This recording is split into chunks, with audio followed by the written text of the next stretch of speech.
দেশে যদি আমরা কৃষির সাথে এটাকে সমন্বয় করে আমাদের কত ফিডে কত সয়াবিন লাগবে, কত অন্তত ভুট্টা তো আমরা অনেক বাড়াতে পারি।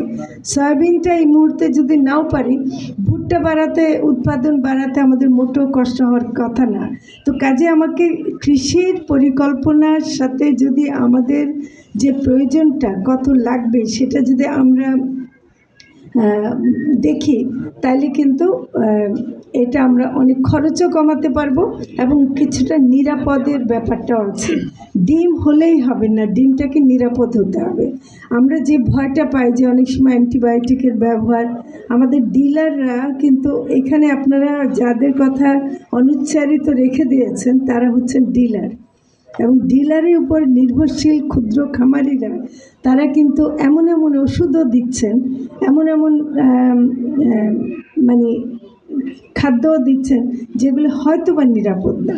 তো কাজে আমার মনে হয় যে এখানে একটা ডিএলএসের, আমাদের যে প্রাণী সম্পদ অধিদপ্তরের একটা রেগুলেটরি ভূমিকা থাকা উচিত যে আমরা নিরাপদ ডিম দিতে পারি কিনা। ডিম হলেই হবে না, ডিমটাকে নিরাপদ হতে হবে, কারণ আমরা পোলট্রি ইন্ডাস্ট্রির সাথে আমরা দেখছি যে বায়োসিকিউরিটির প্রশ্ন আসছে, এগুলো সবগুলো কিন্তু ইনশিওর করতে হবে। তো কাজেই পোলট্রি যখন ডিমটা আগে আমার সাধারণ ঘরের মুরগির ডিম ছিল, সেটা যখন একটা ইন্ডাস্ট্রির মাধ্যমে আসছে, সেটার যে অনেকগুলো নিয়মকানুন আছে সেটাকে আমরা যেন অবশ্যই দিই।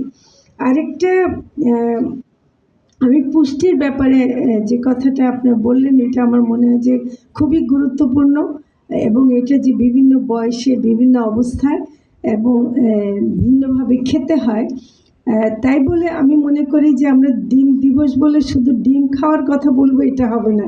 আজকে কিন্তু সবজি টবজি সবই বলা দরকার ছিল। আমাদের মনে হয় পুষ্টির আলোচনায় যে দিবস, সেই দিবসে শুধু সেটাই যদি বলি তাহলে আমার ভুল আলোচনা হবে। আমার মনে হয় যে